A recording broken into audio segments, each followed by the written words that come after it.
Assalamualaikum warahmatullahi wabarakatuh.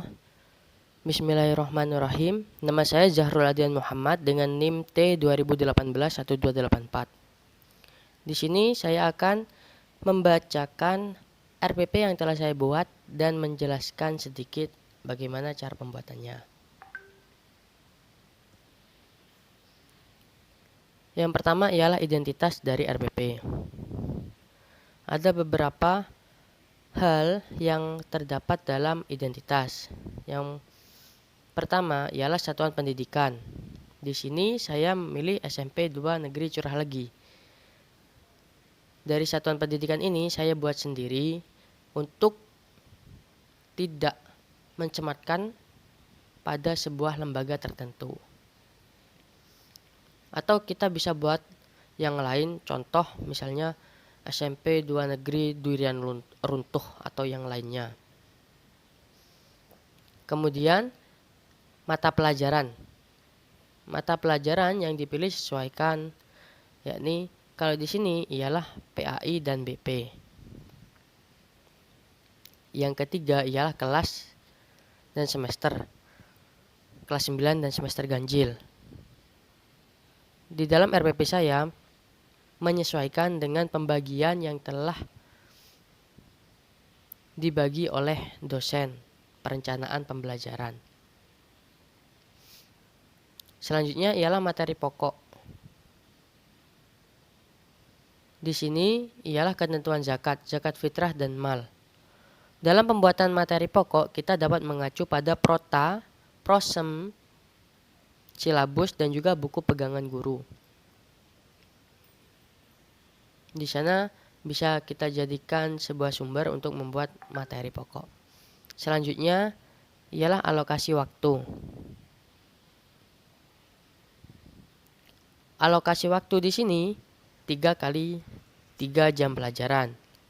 Hal ini juga disesuaikan dengan prota dan prosem yang telah dibuat sebelumnya. Untuk tahun ajaran di sini menggunakan 2020 sampai 2021. Ini disesuaikan dengan tahun ajarannya. Jika tahun depan ialah 2021 sampai 2022. Begitu seterusnya. Selanjutnya ialah kompetensi inti. Dalam pembuatan kompetensi inti, kita dapat mengacu pada Permendikbud nomor 37 tahun 2018 tentang KIKD.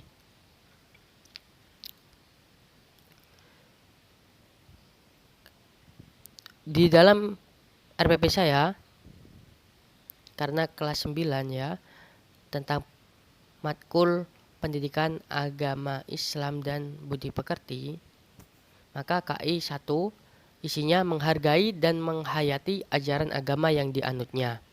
KI 2 menunjukkan perilaku jujur, disiplin, tanggung jawab, peduli, yang meliputi toleran dan gotong royong, santun, percaya diri dalam berinteraksi secara efektif dengan lingkungan sosial dan alam, jangkauan pergaulan dan keberadaannya.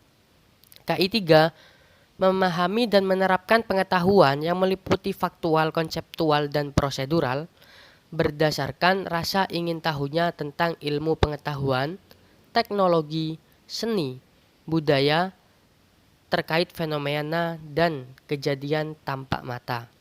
KI 4 mengolah, menyaji, dan menalar dalam ranah konkret, meliputi menggunakan, menguasai, merangkai, memodifikasi, dan membuat, dan ranah abstrak yang meliputi menulis, membaca, menghitung, menggambar, dan mengarang sesuai dengan yang dipelajari di sekolah dan sumber lain yang sama dalam sudut pandang dan teori. Dalam pengacuan pada Permendikbud nomor 37 tahun 2018, kompetensi dasar juga dibahas di dalamnya. Kompetensi dasarnya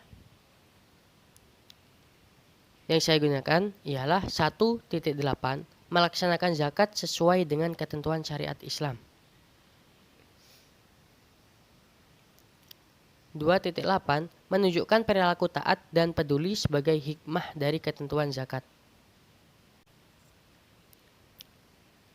Yang 3.8 memahami ketentuan zakat. Yang keempat, 8 mempraktikkan ketentuan zakat. Di sini saya memilih zakat karena disesuaikan ya. Bisa sesuai dengan materi yang ingin kita sampaikan pada pembelajaran kali ini, atau bisa memilih materi lain selain zakat. Kemudian indikator kompetensi. Dalam membuat indikator kompetensi, kita mengacu pada kata kerja operasional untuk menentukan indikator kompetensi. Dalam RPP saya, indikator kompetensi poin 1.8.1 yakni melaksanakan zakat sesuai dengan ketentuan syariat Islam. 1.8.2 menjelaskan praktik zakat sesuai dengan ketentuan syariat Islam.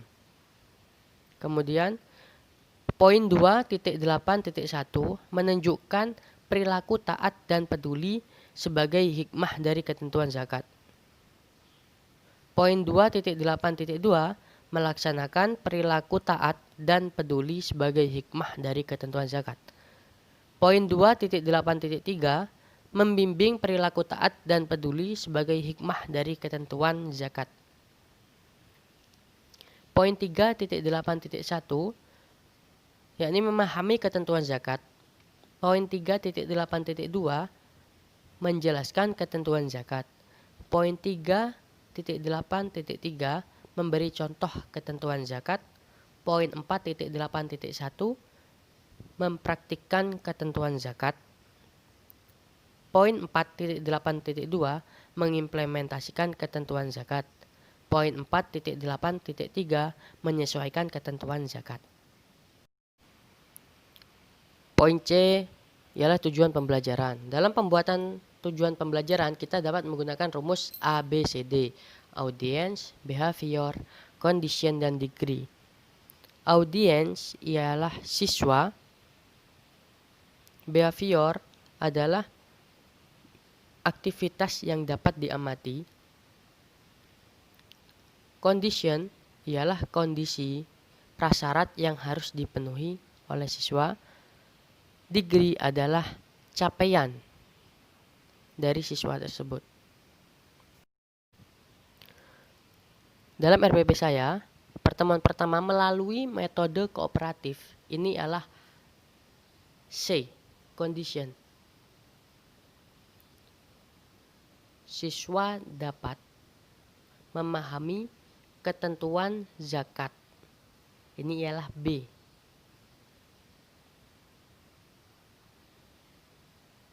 Behavior, dengan benar.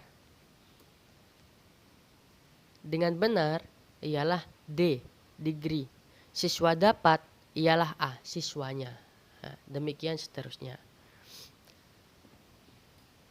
3.8.2 menjelaskan ketentuan zakat dengan benar. 3.8.3 memberi contoh ketentuan zakat dengan tepat.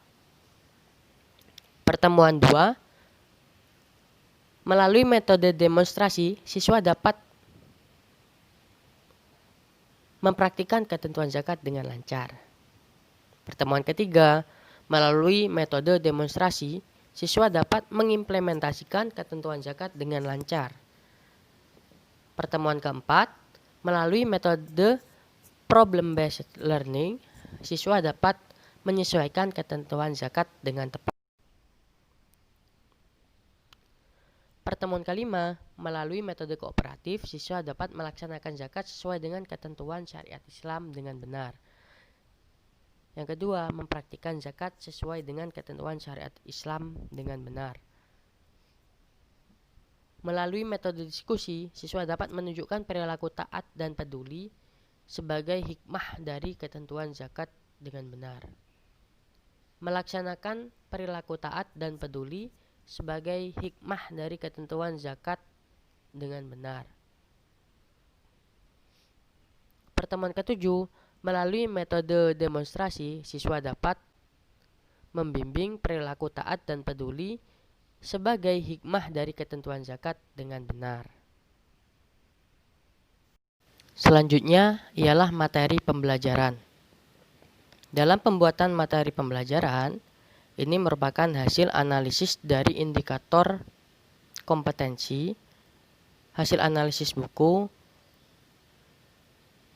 dan buku penunjang lainnya. Di dalam materi pembelajaran saya, yang poin pertama ialah deskripsi mengenai ketentuan zakat dan hikmahnya. Yang kedua, ayat Al-Quran dan hadis yang menerangkan ketentuan zakat dan hikmahnya. Yang ketiga, tata cara menerapkan ketentuan zakat. Yang keempat, implikasi positif dari zakat. Dari 4 poin ini yang terdapat pada materi pembelajaran. Selanjutnya ialah metode pembelajaran.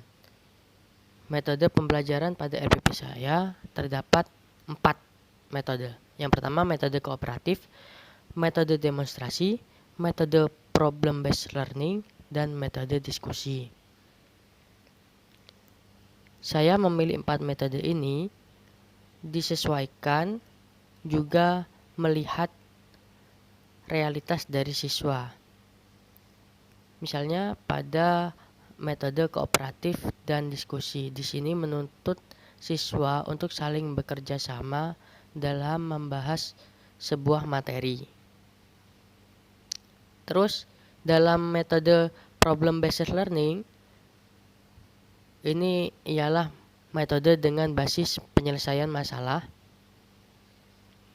di mana siswa ketika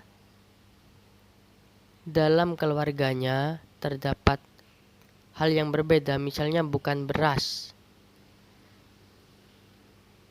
dalam pemberian zakat, itu bisa menggunakan apa gitu. Jadi siswa dapat menyelesaikan sebuah masalah di mana zakat yang biasanya pakai beras bisa menggunakan apa. Jadi demikian. Kemudian metode demonstrasi. Nah, metode demonstrasi di sini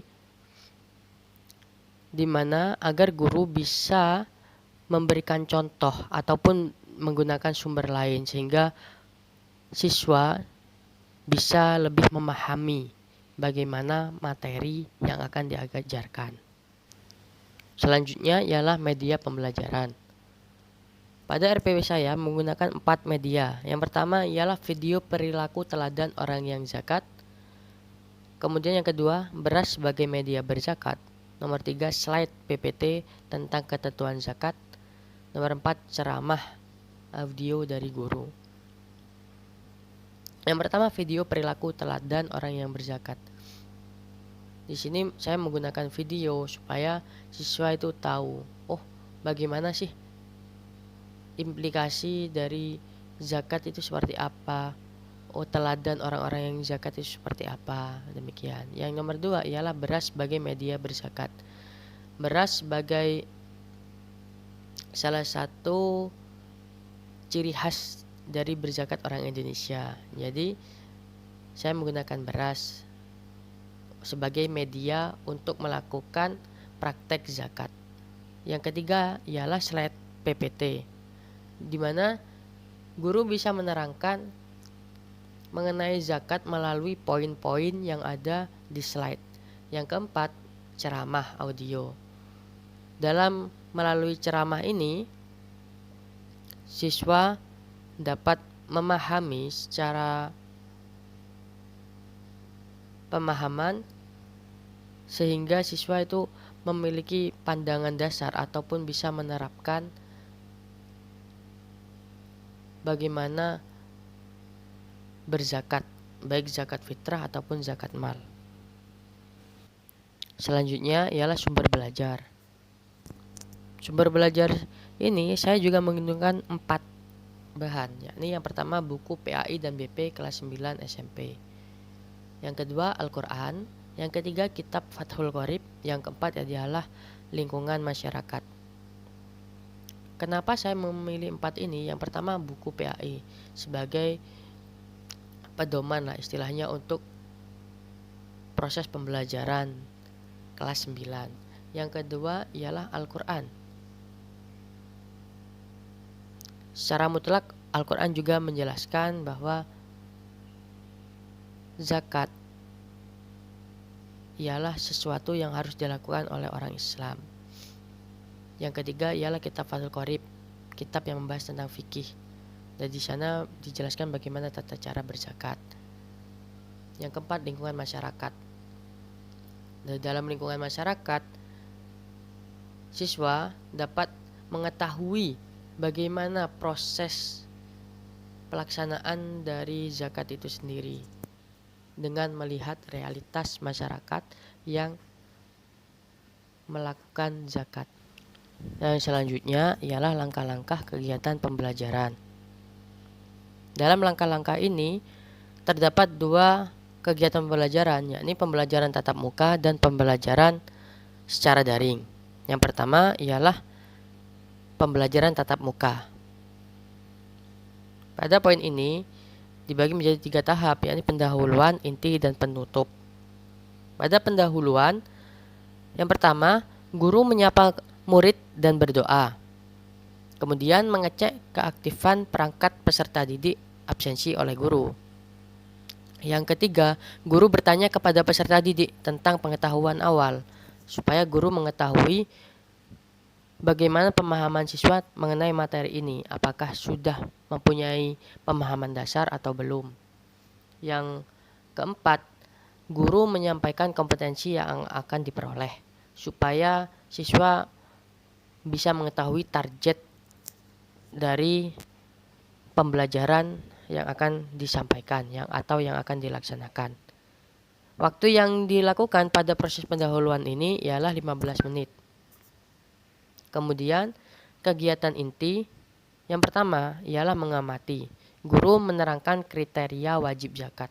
Nah, di sini guru menjelaskan bagaimana orang yang wajib zakat atau kriteria bagaimana tentang wajib zakat itu. Kemudian mengeksplorasi. Peserta didik menghitung nisab zakat dari orang tuanya. Misalnya orang tuanya bekerja sebagai petani, kemudian panen, dan seberapa luas harta yang dimiliki orang tuanya. Kemudian siswa menghitung hal tersebut sehingga mengetahui kapan ia harus berzakat atau tidak. Demikian. Kemudian mengasosiasi.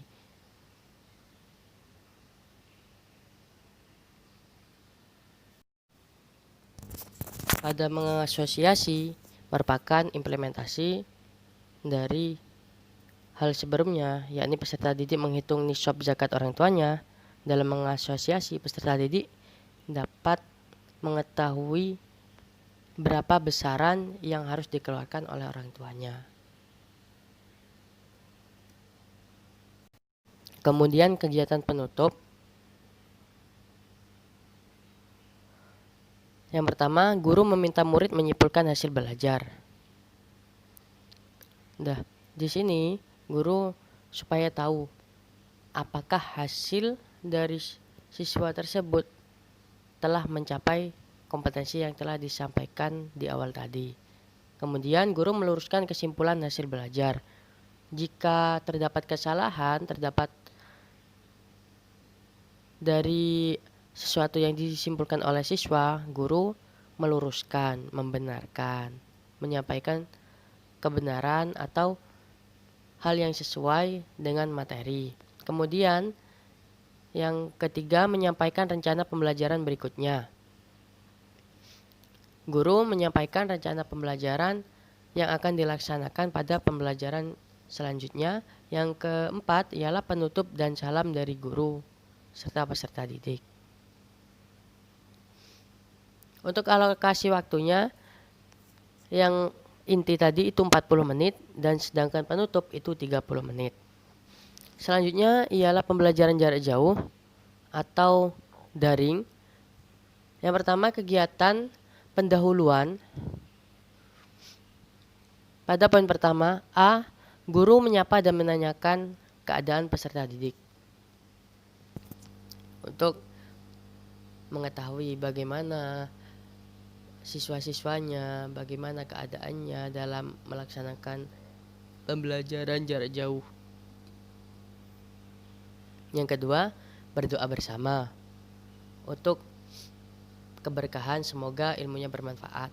Yang ketiga, melakukan list absensi di WAG, WhatsApp Group, karena pembelajaran dilaksanakan secara daring. Yang keempat, guru menanyakan pemahaman dasar zakat kepada peserta didik. Di sini guru bisa menunjuk beberapa siswa untuk menjelaskan pemahaman terkait zakat. Apa sih zakat? Dan hal-hal yang menyangkut zakat lainnya yang bersifat dasar atau pemahaman awal. Kemudian kegiatan inti 4 poin. Yang pertama, siswa mengamati video materi di WAG. Yang kedua, siswa merespon tayangan video. Yang ketiga, siswa membuat uraian tentang ketentuan zakat. Yang keempat, siswa melakukan diskusi. Siswa mengamati video materi. Di sini siswa dianjurkan untuk menonton video. Bukan dianjurkan, tapi diperintahkan untuk menonton video mengenai materi zakat. Kemudian siswa diharapkan merespon dari tayangan tersebut. Apa sih tayangannya, bagaimana, adakah yang salah ataupun hal yang bisa diterapkan pada lingkungan. Kemudian siswa membuat uraian tentang ketentuan zakat. Nah, setelah menonton dan merespon, siswa menulis yang berkaitan dengan ketentuan zakat. Kemudian siswa melakukan diskusi untuk menyatupadukan hal yang diurai dan apa yang telah didapatkan pada pembelajaran tersebut. Yang ketiga, kegiatan penutup. Yang pertama, guru meminta salah satu beberapa siswa menyimpulkan. Yang kedua, guru memberi kesimpulan dan motivasi supaya tidak lelah dalam melaksanakan pembelajaran daring dan selalu semangat. Yang ketiga, menutup kegiatan dengan doa dan salam. Untuk alokasi waktu pada pembelajaran jarak jauh, untuk pendahuluan ialah 30 menit, kegiatan inti 40 menit, penutup 20 menit. Yang terakhir ialah penilaian. Yang pertama, penilaian sikap. A. Penilaian diri. Dalam penilaian diri terdapat 3 poin indikator penilaian. Menyetujui bahwa zakat adalah perintah agama dan harus diimplementasikan. Yang kedua, mempercayai bahwa zakat adalah perintah agama dan harus diamalkan. Yang ketiga, mengikhtiarkan pengamalan zakat kepada orang-orang yang berhak menerima. Yang keempat, berpegang pada ketentuan zakat. Nah, pada 4 poin ini, siswa dinilai sikapnya bagaimana dalam ia menyetujui, dalam ia mempercayai bahwa zakat ialah perintah agama, dan bagaimana dia mengikhtiarkan zakat supaya setiap orang itu selalu melaksanakan zakat ketika telah mencapai nisabnya. Yang keempat, berpegang pada ketentuan zakat. Dalam melaksanakan zakat, dia tidak semena-mena. Dan hal ini dapat kita nilai dengan 4 penilaian, yakni tidak pernah, kadang-kadang, sering, dan selalu. Yang kedua, observasi. Dalam observasi, ada nama siswa, aspek yang diamati, jumlah, dan keterangan. Keterangan dalam observasi bersikap dalam menyetujui bahwa zakat adalah perintah agama dan harus diimplementasikan. Nomor 2, mempercayai bahwa zakat adalah perintah agama dan harus diamalkan. Nomor 3, mengikhtiarkan pengamalan zakat kepada orang-orang yang berhak menerima. Nomor 4, berpegang pada ketentuan zakat.